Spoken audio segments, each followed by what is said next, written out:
To the 405. Hey, this is the part Dr. Graham was talking about. I read the book. Quiet, please. I can't hear. Sorry. Oh, my goodness. 76 squared always ends in 76.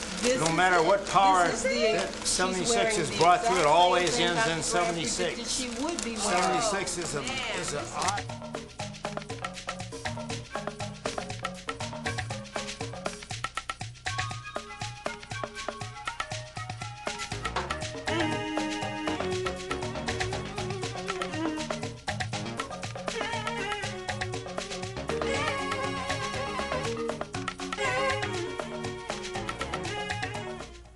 Welcome to the Book Beat, Dialogues in Action. We have a very special guest here today. His name is Dr. Arthur Graham, and he has a very interesting background. He's a native of Kingston, Jamaica. He became a U.S. citizen in 1963. He received his B.S. in accounting in '67 from San Diego State University and a Ph.D. in English and American Literature at the University of California, San Diego in 1980. Pleasure to have you here, Dr. Graham. Thank you. All right. A very interesting book titled Mercy Seat, in which you do an analysis of the Schindler's List. Right. Why don't you give the viewers out there a little more background on yourself? For example, what was your dissertation on? Well, the dissertation is a background to what this particular new paradigm represents. In other words, Schindler's List as a movie review is more than a coverage, just a regular coverage. It does take into consideration aspect of race in terms of color, form, sound, and motion. Those four creative elements then comprise the tetra-analysis. That's the new paradigm that or approach that was used to analyze the movie Schindler's List. All right, you might be losing some of the viewers out there because they might be saying, what is Schindler's List? Give them a little backdrop on basically what is Schindler's List? Well, I do work with Image Analysts, All Media Services, and we have developed a technique for reviewing movies, other work of arts, and so forth, and it is an ongoing business, and as such we were invited to see Schindler's List along with several minority people from the community on February 10th, I think it was, in 1994 at the Simon Wiesenthal Center. Okay. And through that invitation then I went right ahead and applied that new method to Schindler's List as the first piece of work by itself to use that techniques to analyze movie in terms of how minorities are portrayed. We want to say, are they portrayed in a positive sense or in a negative sense? And this all has to do with racism, the type of things that we've been complaining about for some times, but we have not an approach that would give us the insight that we need to see how these cinematic details, what they add up to. Essentially then, we had come up with, as I said before, the tetra-analysis, which is a four-part category of form, color, sound, and motion.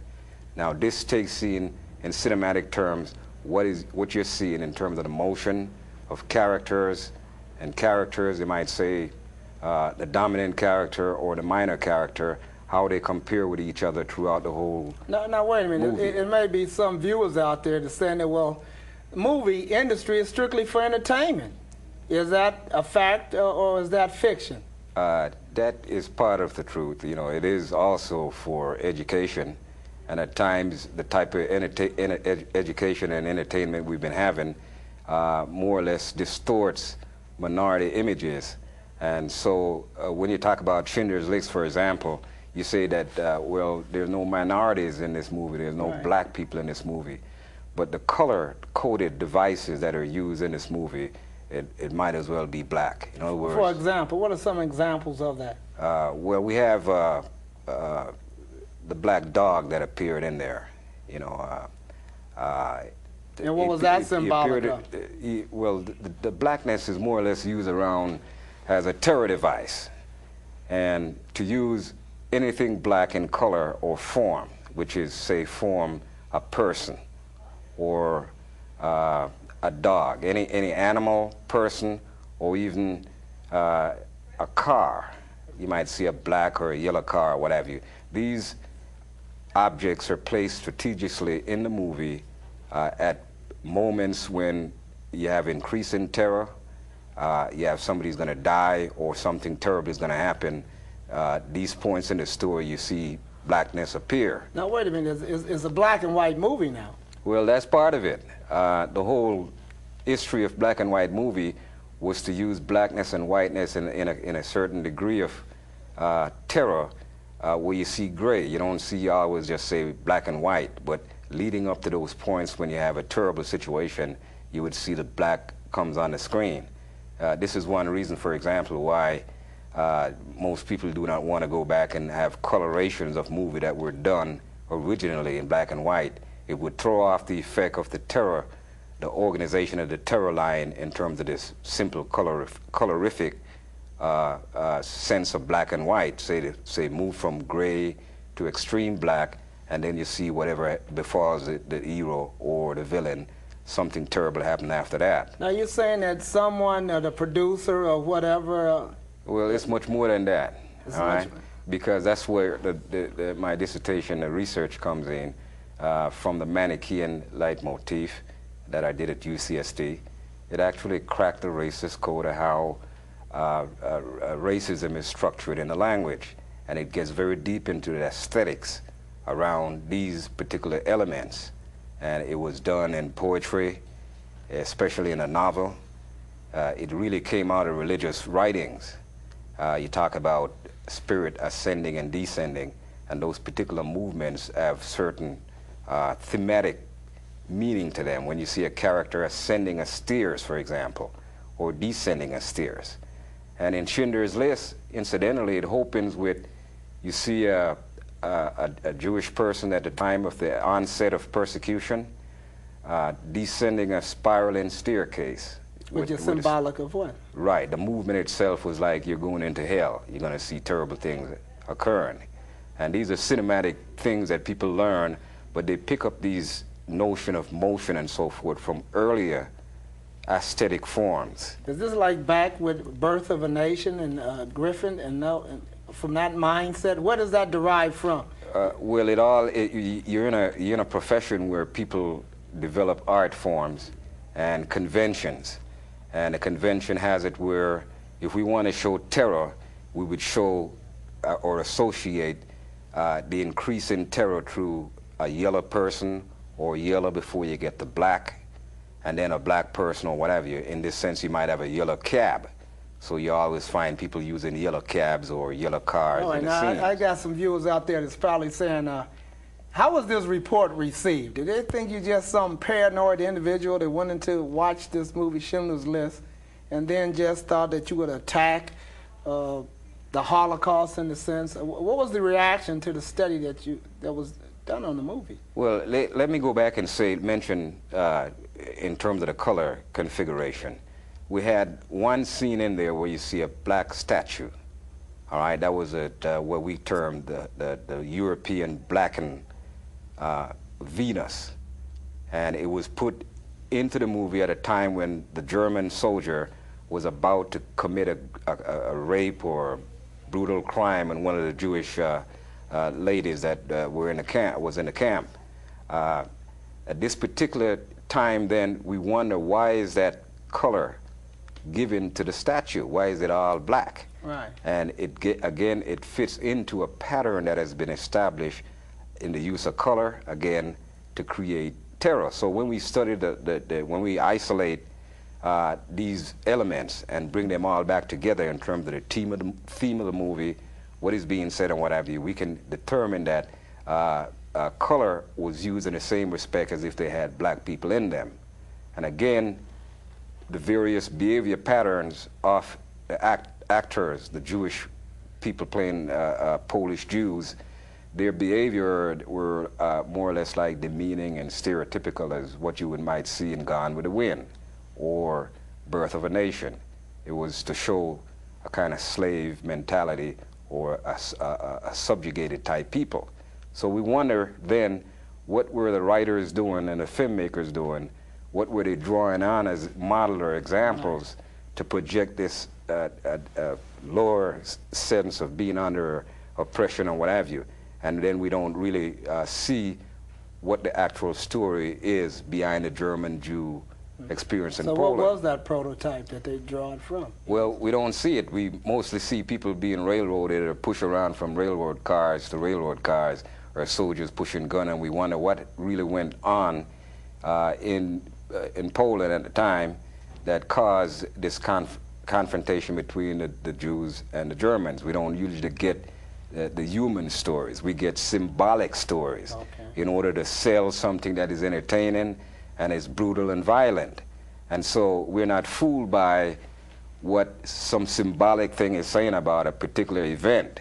We also study the history behind, say, the German people and the Jewish people, to try to say, well, let's get some balance in there. All right. Now, I got a quote from Steven Spielberg. I didn't even think that film could be powerful enough to reach beyond the popcorn barrel and get people to change the way they think about the world. I've always sort of left that to the novelists, the essay writers, and the professors. Yeah. Is that a true statement? Well, I kind of took a little heat on that because I might answer to all three categories, all right? And I smile about it because I think that was just before he received the Academy Award. And of course, he was getting the acclaim, and he was about to take the movie around the Jewish Center, the Simon Wiesenthal Center. Again, invited us to come there to see the movie. And the movie, then, it is used beyond a movie, beyond entertainment, beyond education, or it might be called education, but in this sense, it becomes a piece of propaganda. You have to go around and tell people to watch the movie, take it to black people in particular. But don't all people that produce movies do that? No, Isn't that sort of like part of the... I don't think so. And the more people are aware of what this movie contains in terms of these images, in terms of this particular analysis, they would raise as much hell as they did when Birth of a Nation was projected upon us, when it was given to us as a story of what America is. And of course, we know the history of the NAACP, another organization protesting, and we have done that over the years. We just now are more efficient in terms of the tools or this particular paradigm as a tool for analyzing these things to see what is really behind it. So now why did you give it the title, The Mercy Seat? The Mercy Seat, then, is very involved in terms of the whole cycle of the Jewish faith. If you look at the Old Testament, in the 3rd chapter in this book, I have a typology where I projected or I presented passages from the New Testament and the Old Testament and say, well, one is a type of the other. You can look at it either way. Right. If you're of the Jewish faith, you might not think Jesus is your Savior, whereas if you're a Christian, you might say Jesus is our mercy seat. Matter of fact, some Christians say Jesus is our mercy seat. Oh, now, what's been the reaction to the book? The reaction, it's been tremendous. I've got an invitation. That's one reason why I'm here. It's mainly word to word.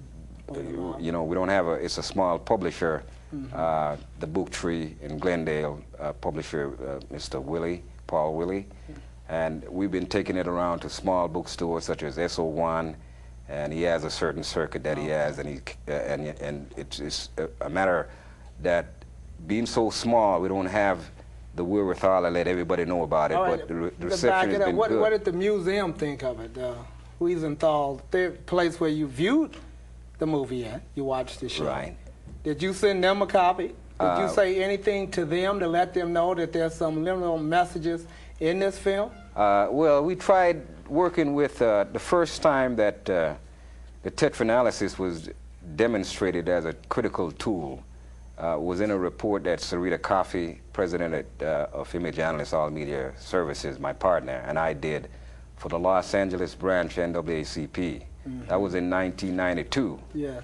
And we took that report around and we tried to reach all the major professional organizations, including the Academy of Arts and Science people. We went over there, we presented them the report, and the result was devastating.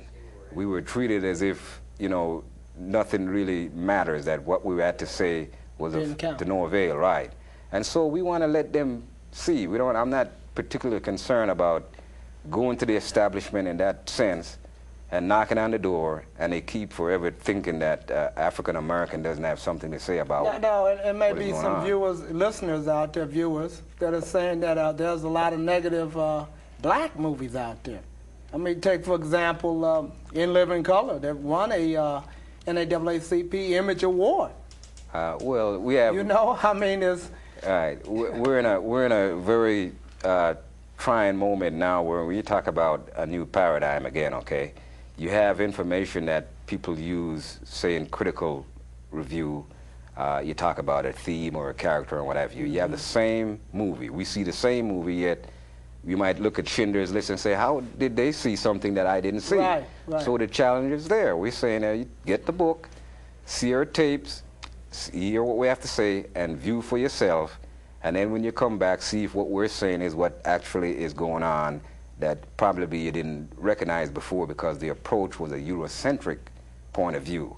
You were promoting the hero, you were all for the hero, you weren't thinking about the minority people, the Asians and the black and so forth that were presented in these movies.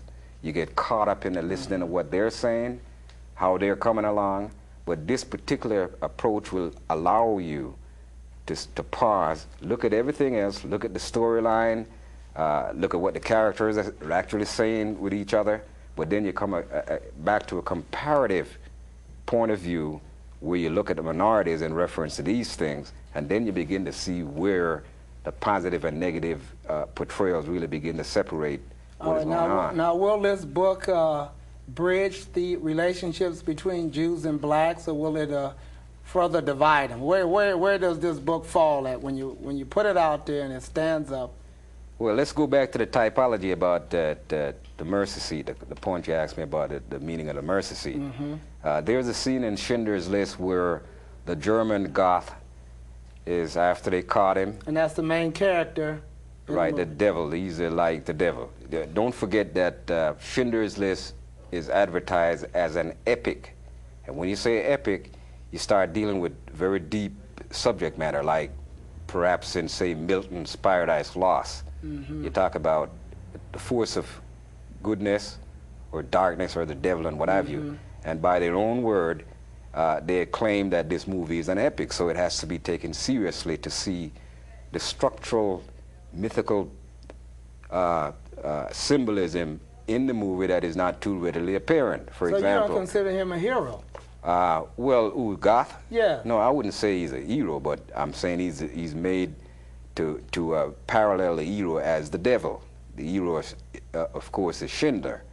And you have Goth, who's playing the villain. Yes. And so his role becomes very larger than himself.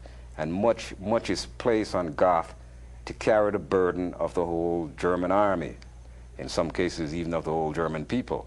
And that is not really, that's a kind of one-sided picture of what really went on.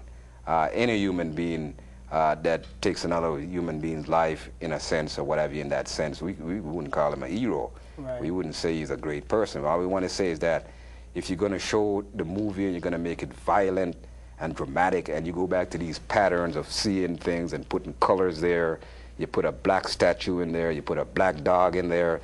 You have, incidentally, Billie Holiday's voice singing a song at a particular moment when a little girl in red dress is about to get killed. So music plays a role in this also. That's part of the sound. Music and sound is sound, in, especially with black people's music.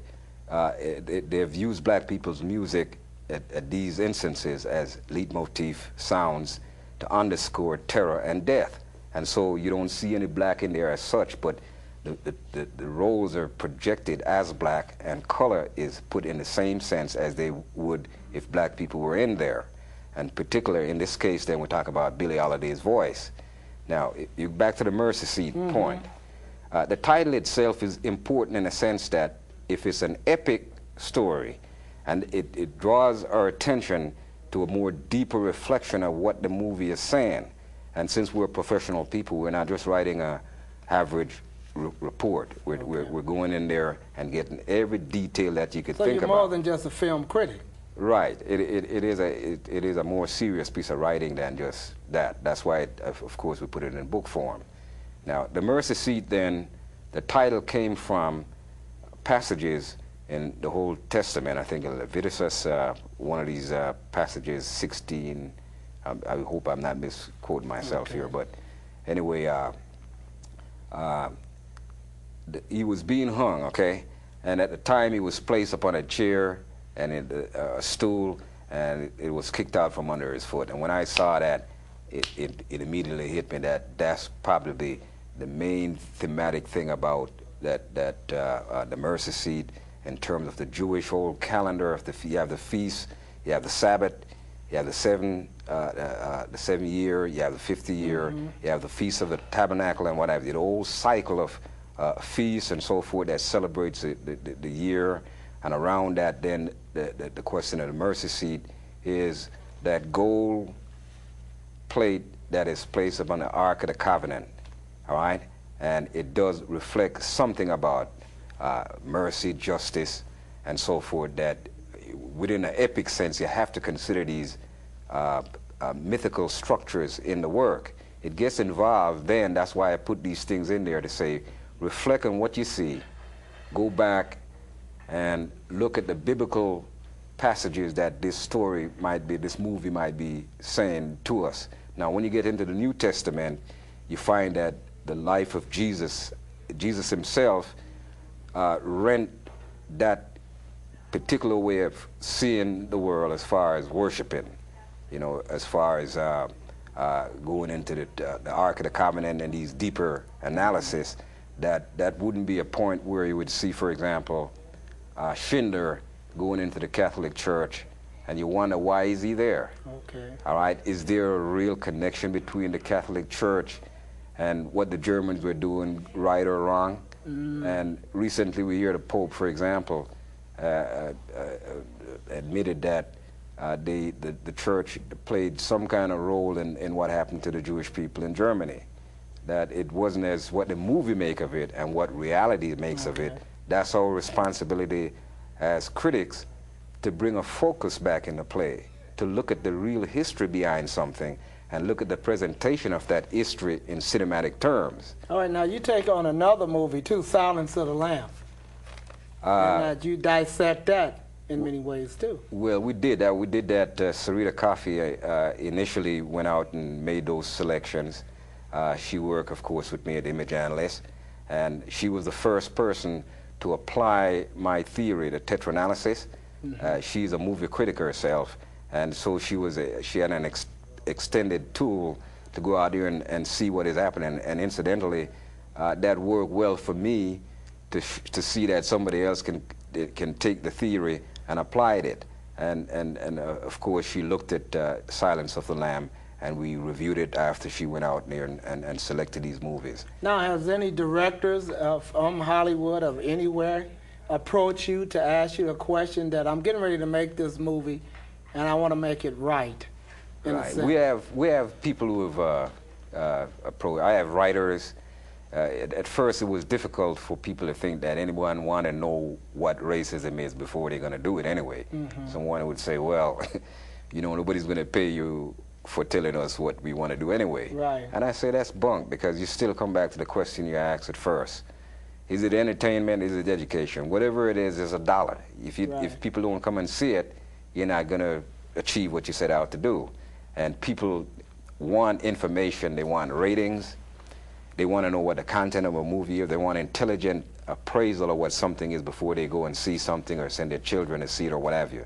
And in this particular case with Schindler's List, it is a grave concern with the African American community, because we have this Jewish, something like Farrakhan type thing going on, and people saying all kind of things. It seems like the media plays up on this. Yes. And we need to put that aside and let's examine something for what it is. So my analysis of this movie wasn't about a political thing in a sense. However, we do find that the movie itself is a propaganda tool. And always have been. Right. Well, I don't know about that. Not the movie industry as such, but Schindler's List, according to what I did with the Mercy Seat, I did come and say that, you know, it is an instrument of propaganda for what it sets out to do. One for, well, what's a movie that you would recommend? Sweet Sweetback. Sweet Sweetback. Badass song. A classic. You can't even find it. Believe me, you won't find it. You know, then you get to say, well, when you look at it, you say, well, here's a degenerate person who's doing so and so on. He's having these illicit sex, and it's a B movie and what have you. I met Van Peebles myself, and I congratulated for him. I think he's a genius. The point is that you have people suffering, and you have police brutality. We talk about the O.J. Simpson thing going on now. Yes. I recall in San Diego, when I was a student at San Diego State, the police came up and beat me up and took me to jail because I was living in the wrong neighborhood. And they tried to put more charges on me, so I become, you know, initiated in what the police might do to a black man. Well, here was a black man then, Sweetback, who was a nothing, and the police was abusing a brethren, and he stopped to help the brethren. That's the essence of that story. Not the fact that he was a degenerate, because even if you are a degenerate in any religion, you can rise above the level where you are, you know, once you get the spirit in you or whatever. And that, in that sense, to me, the theme of the movie was something that was never done before. What's a movie we can see? You're naming a movie. Well, I want to get historical, all right? Okay. To mention Sweetback, to talk about the hero in a sense. Now, you talked earlier about black movies, and if they are aware, the writers and the actors, and I would say most often our own writers learn from the conventions. Sort of miseducation in a sense. They go to USC or UCLA or wherever they go to school, and like myself, I go and I read within the mainstream traditional work. All right, how about Menace to Society?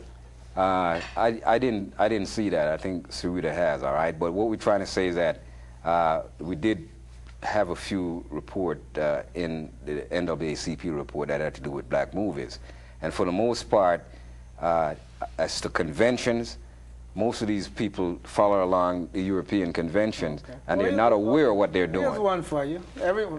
If you haven't, Malcolm X, the movie. Malcolm X. Did you see it? Yeah, I saw Malcolm X.